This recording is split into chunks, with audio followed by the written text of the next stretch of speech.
예, 오늘은 2월의 첫 번째 주일입니다. 2월 첫 번째 주일, 주님 안에 있는 아름다운 소식을 전하는 주안 아름다운 교회.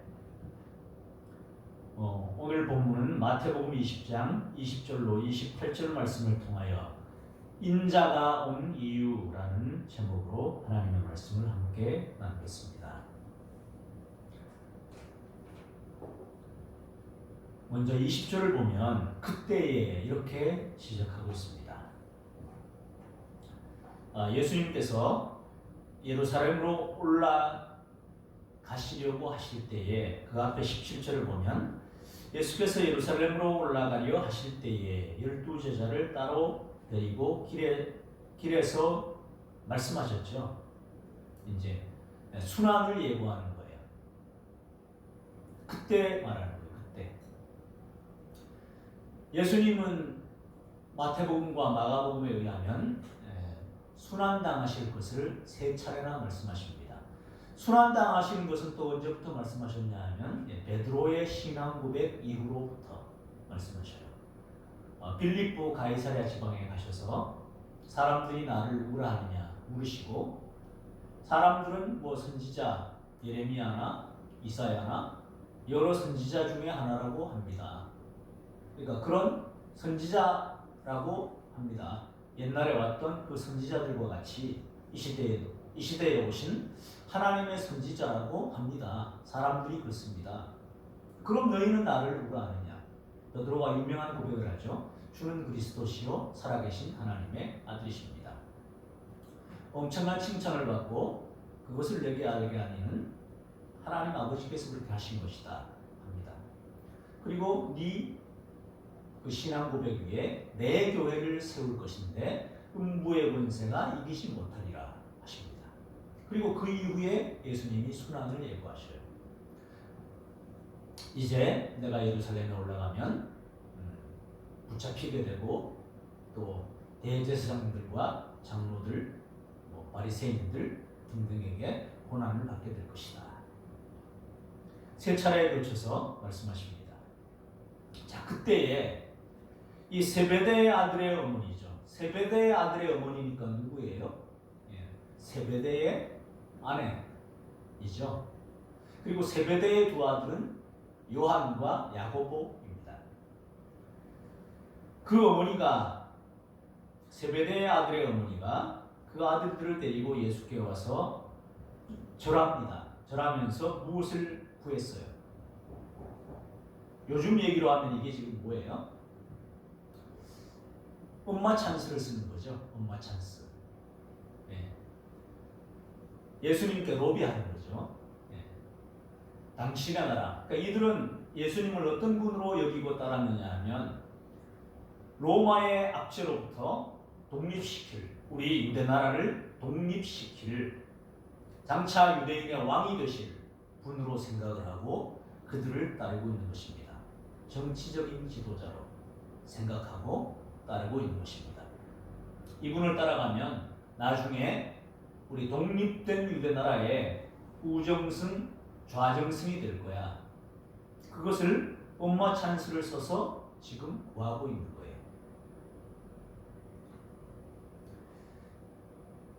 예수께서 이러십니다. 무엇을 원하느냐? 그래서 뭘 해주기를 원하느냐?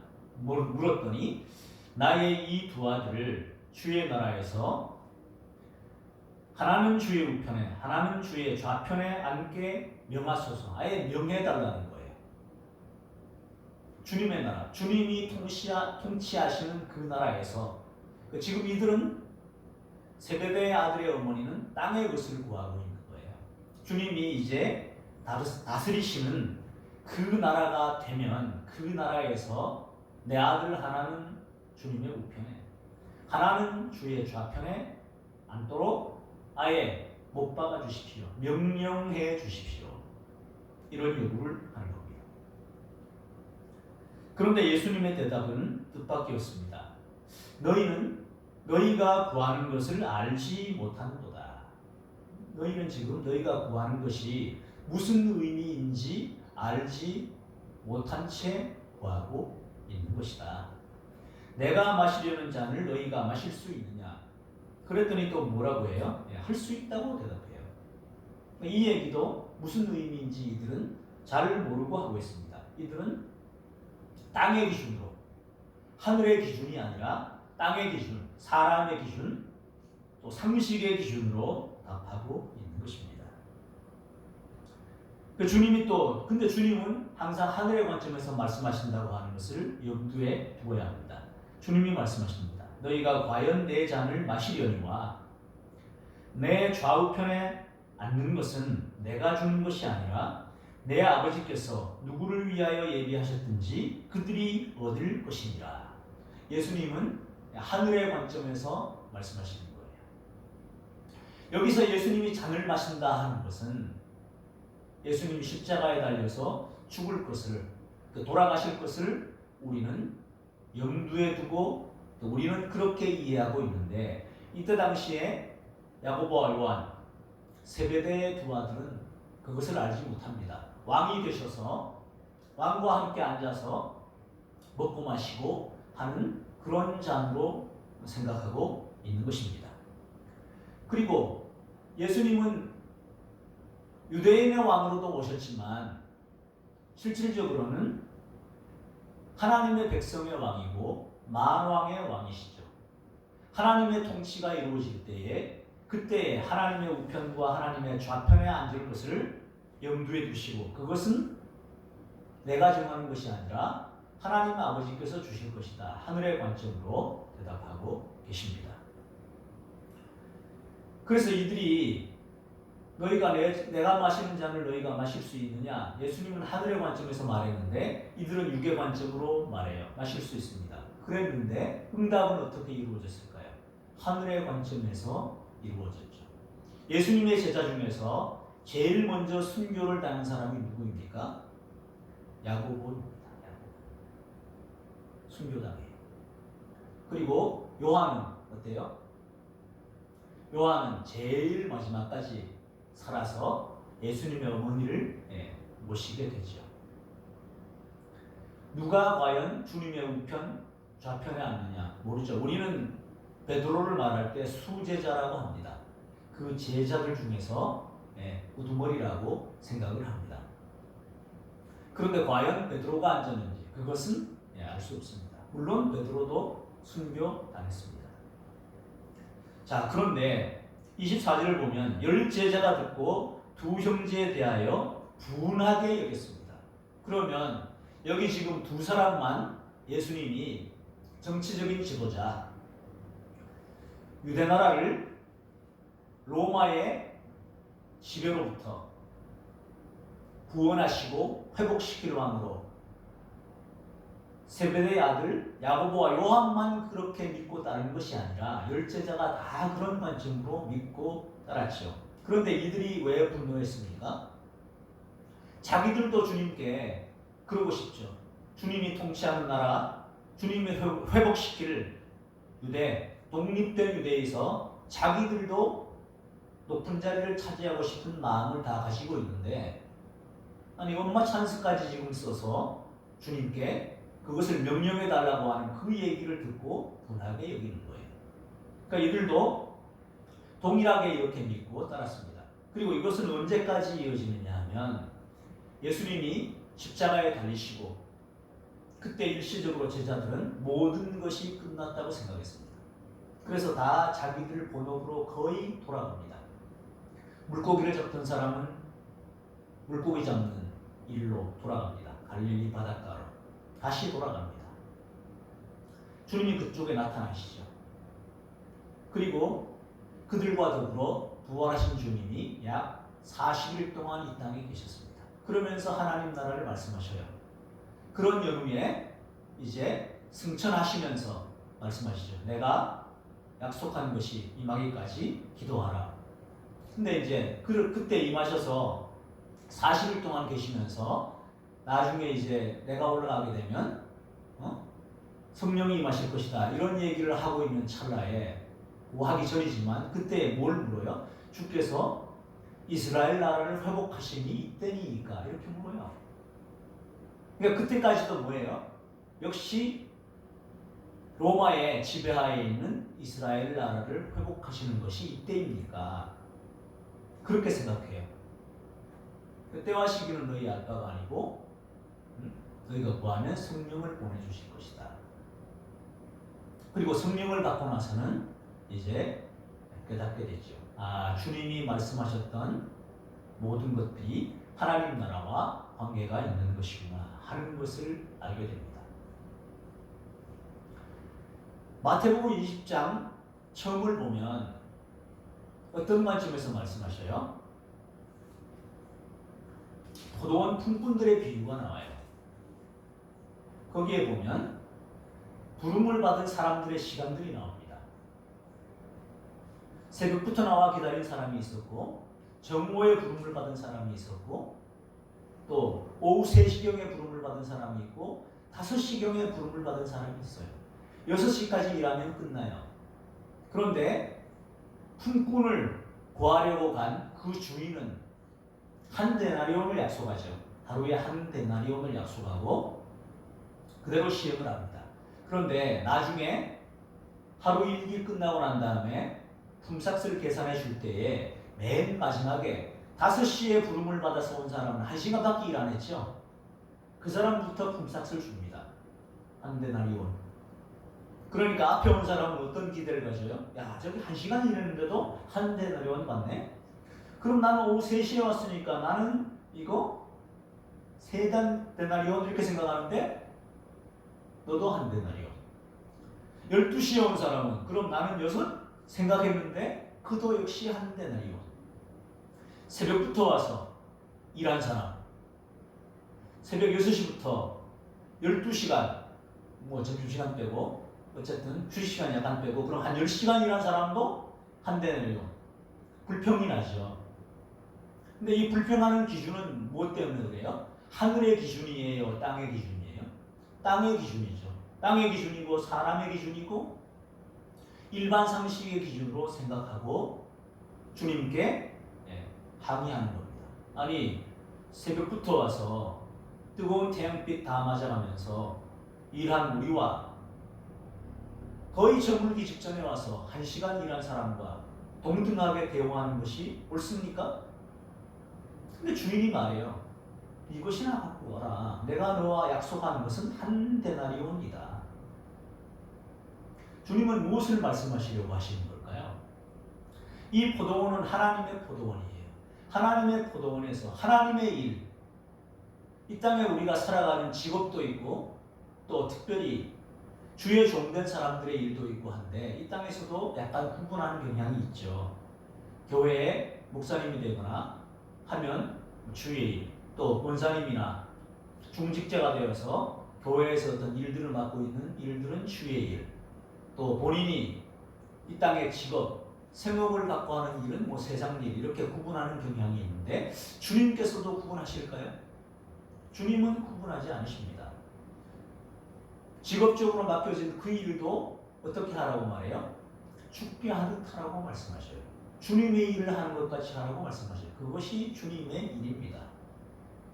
주님의 재능을 주셔서 능력을 주셔서 그 일을 통하여 다른 사람들을 돕고 유익을 끼치고 그 일을 통하여 하나님께 영광을 돌리라고 맡겨주신 일이에요. 세상 일은 대충 해도 되고 주님의 일은 열심히 해야 되고 이런 관점 아닙니다. 그러면 주님의 일을 하듯 할 때 마음의 자세는 어때야 할까요? 감사해요. 받은 재능이 감사하잖아요. 주님의 품꾼 그리고 주님의 포도원에 내가 부름을 받아서 일을 한다는 사실 자체가 감사한 것입니다. 1시간을 일해도 감사한 거고요. 12시간을 일해도 감사해요. 사역자들 가운데 20대 후반에 부름을 받아서 신대원 졸업하고 30살이 안 되어서 목사 안수를 받은 사람도 있습니다. 30대 초반에 받은 사람도 있습니다. 70까지 하면 40년 넘게 일하기도 합니다. 성역 40년. 그런데 어떤 사람은 늦게 부름을 받아서 60세에 부름을 받아서 학교 다니고 한 6, 7년 주님의 일에 봉사하는 분도 계십니다. 40년 일한 분은 위대하고 6, 7년 일한 사람은 그렇지 못할까요? 주님이 대우를 달리 하실까요? 그렇지 않습니다. 이것을 통해서 주님이 말하고자 하는 것은 하늘의 기준과 가치는 땅의 기준과 가치와 다르다는 거예요. 그리고 하나님이 주권을 갖고 계신다는 거예요. 하나님이 약속한 것은 한 데나리온이었어요. 네 것이나 가지고 가라 했을 때 아무 할 말이 없었습니다. 주님은 그런 관점에서 이들이 분이 여기는 것을 아시면서 그들에게 말씀하십니다. 25절입니다. 이방인의 집권자들이 그들을 임의로 주관하고 그 고관들이 그들에게 권세를 부리는 줄을 너희가 알거니와.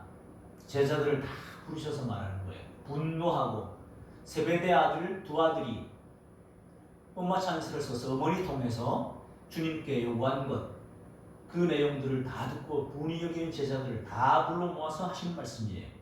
이방인의 집권자들, 왕들, 이 세상의 권세들을 말하죠. 또 고관들이 임의로 사람들을 주관하고 권세를 부리는 줄을 너희가 다 알지 않느냐. 이 세상은 그렇다. 임의로 주관하고 권세를 부린다. 이 땅에 권력을 갖고 있는 사람들이 그렇다는 것이죠. 권력의 속성이 그러하다는 겁니다. 그런데 26절에 보면 너희 중에는 그렇지 않아야 하나니. 너희는 다르다는 거예요. 제자들은 달라야 한다는 거예요. 하나님 나라의 백성은 달라야 한다는 거예요. 너희 중에 누구든지 크고자 하는 자는 너희를 섬기는 자가 되고, 가치가 역전됩니다. 너희 중에 누구든지 으뜸이 되고자 하는 자는 너희의 종이 되어야 하리라. 이게 지금 누구에게 하시는 말씀인가 하면 제자들에게 하는 말씀이에요. 제자들은 어떤 사람이었냐 하면 주님을 충성스럽게 따르면 주님이 통치하는 나라가 이를 때에 나도 고관들 또 집권자가 될 수 있다고 하는 기대를 갖고서 그 소망을 가지고 따르는 사람들이에요. 그들에게 말하는 거예요. 비난하려고 말하는 것이 아닙니다. 우리가 주님을 섬겨요. 교회를 다니는 많은 사람들이 있어요. 충성스럽게 하시는 분들을 보고 어떤 교회들은 규모가 되고 그러면 중직자들을 세우기도 하시죠. 그런데 이렇게 보면 어떤 분이 신방을 갔더니 그렇게 말씀하셔요. 이제 70대면 은퇴를 하고 새로운 목사님이 오시기도 하고 그러죠. 말씀의 은혜를 받았다고 그러면 좋겠고, 지금 본인이 어떤 자세로 살고 있다고, 이런 자세로 살게 된 것이 그때 어떤 말씀을 듣고 내가 깨달음을 얻었다고, 하나님의 말씀을 읽다가 이런 은혜를 받아서 내가 이렇게 됐다고, 그러면 참 좋겠는데, 목사님이 오시고 나서 우리가 하는 일이 잘 풀렸고 뭐 기도하는 바가 잘 이루어지고 나쁜 건 아니에요. 그런 얘기를 이렇게 하시는 거예요. 여기에 제자들처럼 우리도 이런 마음을 가지고 주님을 따르고 있는 것을 이해합니다. 주님을 섬기는 것은 내가 가지고 있는 생각을 관철하는 것이 아니라, 기도도 그렇죠. 내가 갖고 있는 목적을, 그것을 이루기 위해서 내 힘으로는 안 되기에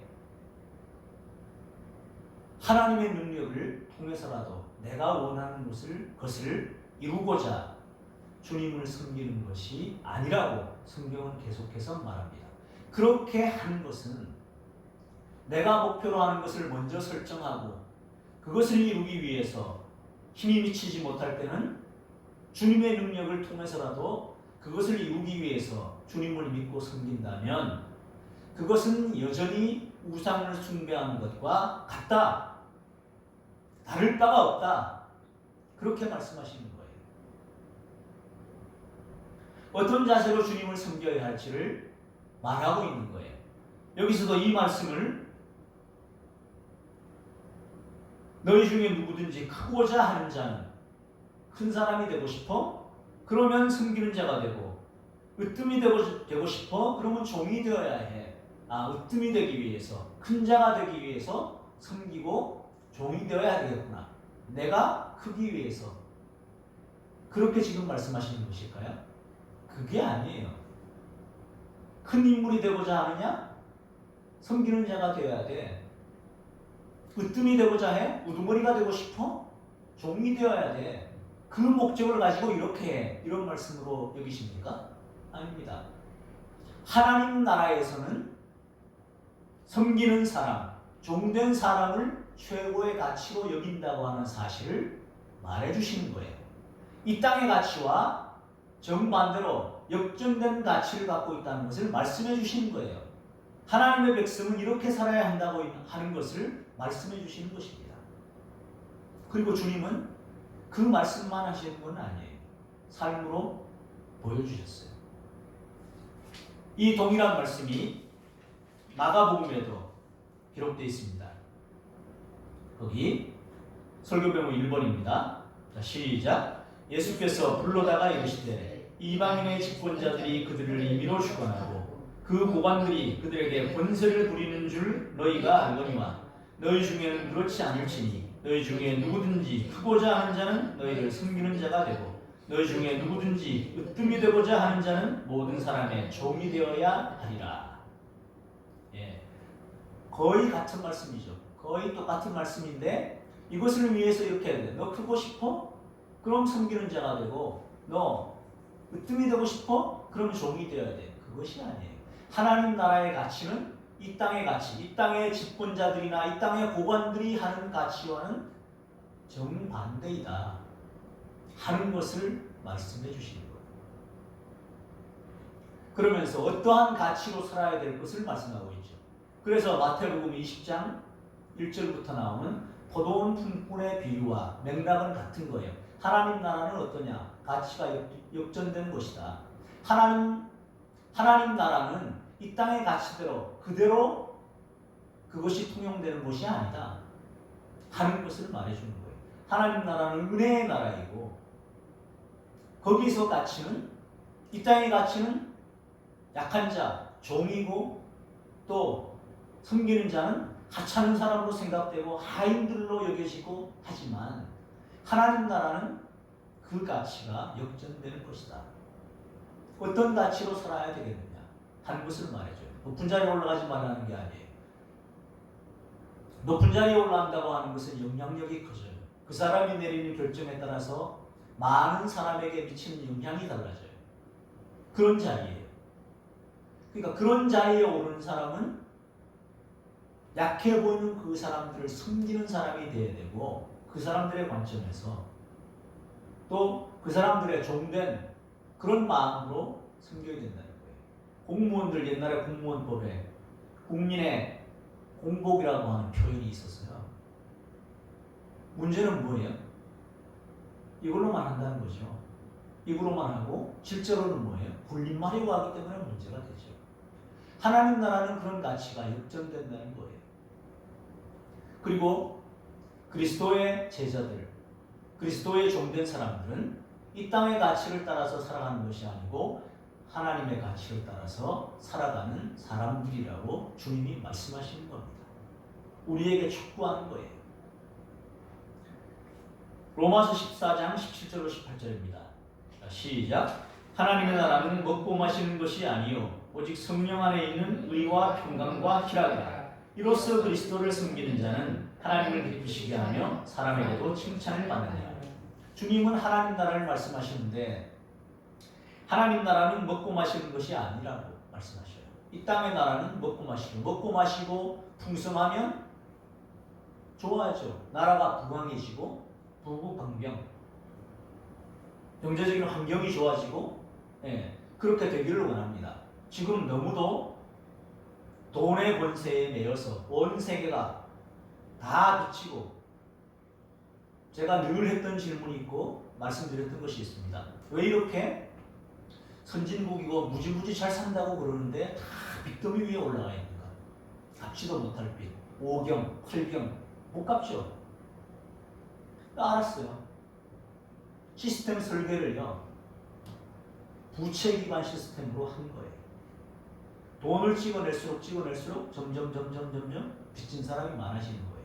그리고 그 빚의 무게 때문에 그 빚 갚다가 세월 다 흘려보내게 만드는 거예요. 악한 시스템이에요. 아주. 세상의 권세가 그러하다고요.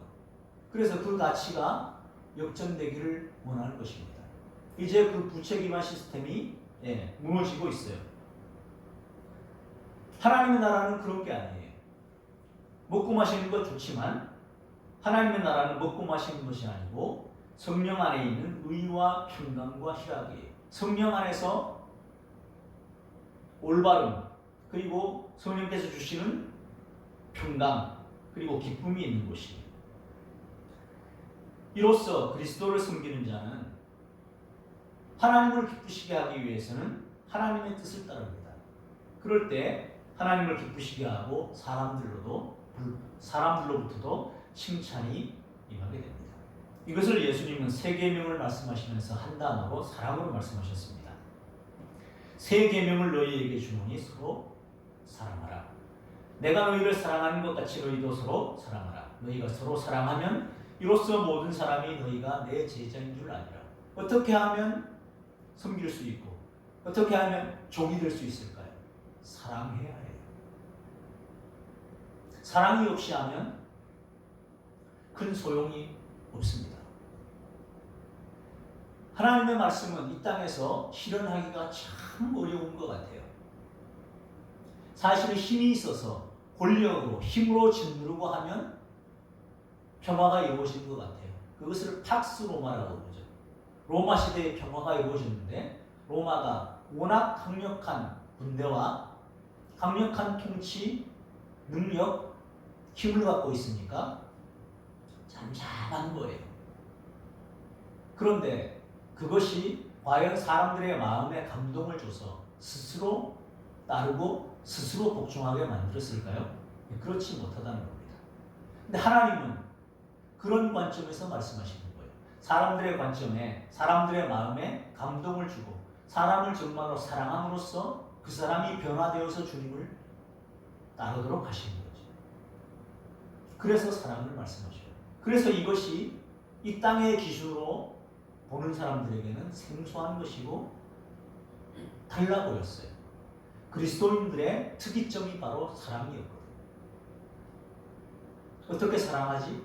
남을 밟아야 살고 뺏어야 살고 굴림해야 대우를 받는데 그래야 큰 사람이 되고 그래야 으뜸이 되고 경쟁에서 이겨야 살고 그런 것 같은데 이 사람들은 사는 가치가 달랐던 거예요. 사랑하는 거예요. 사랑의 마음이 있으니까 섬기는 자가 되고 사랑의 마음이 있으니까 종된 삶을 살았던 것입니다. 힘으로 군림할 때에 표면적인 평화는 드러나는 것처럼 보일 수 있지만 그 사람들의 마음까지 평강을 주거나 기쁨을 주지 못합니다. 주님은 이것을 하라고 말씀하셔요. 그리고 본인이 이 땅에 온 이유가 그거라고 말씀하셔요. 인자가 온 것은 섬김을 받으려 함이 아니라 도리어 섬기려 하고 자기 목숨을 많은 사람의 대속물로 주려 합니다. 이것을 말씀으로만 하지 않으시고 삶으로 우리에게 보여주셨습니다. 모범으로.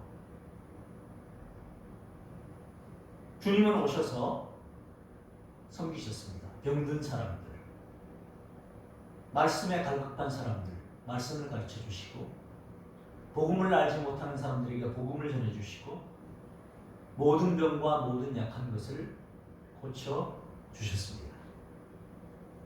그리고 자기 목숨을 많은 사람의 대속물로 주셨습니다. 주님이 대속적인 죽음을 죽으심으로 온 인류가 구원받을 수 있는 길이 열렸습니다. 주님은 이것을 우리에게도 행하라고 말씀하십니다. 인자가 오셔서 모범을 보이신 이유는 우리에게도 그런 삶을 살라고 말씀하시는 거예요. 우리 할 수 있는 게 있어요. 돈이 있어도 못하는 게 있어요. 마음을 나누는 것은요 못해요.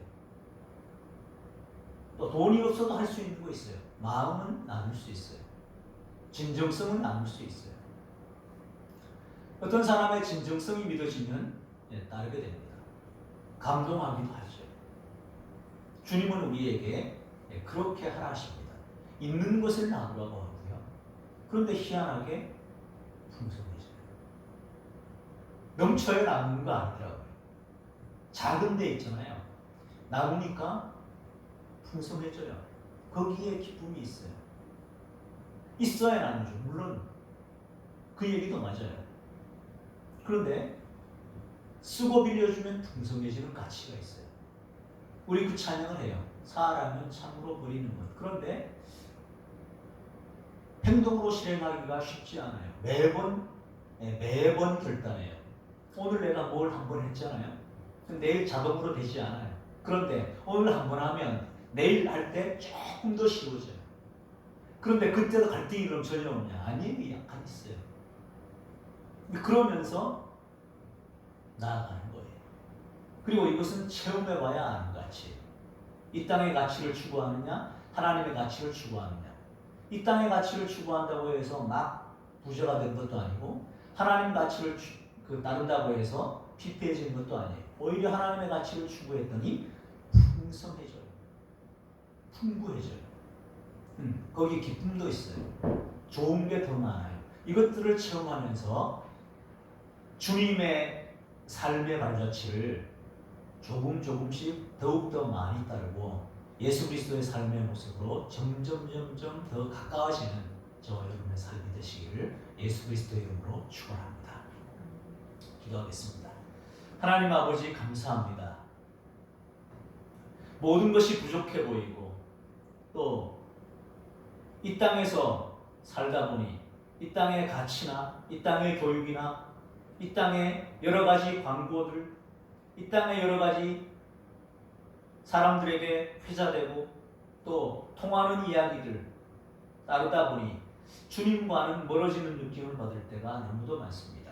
그 차이를 정확하게 분별하게 하시고 우리 생명의 주인 되시는 주님께서 말씀해 주시고 보여주신 하늘의 가치를 추구함으로 선하고 아름다운 영향력을 끼치는 하나님의 백성들 되게 하여 주옵시고 우리가 그것을 삶 가운데 풍성히 체험할 때 더 풍부해지고 더 따뜻해지고 더 기뻐지고 더욱더 은혜가 넘치는 것을 날마다 경험하며 나아가게 하여 주시옵소서.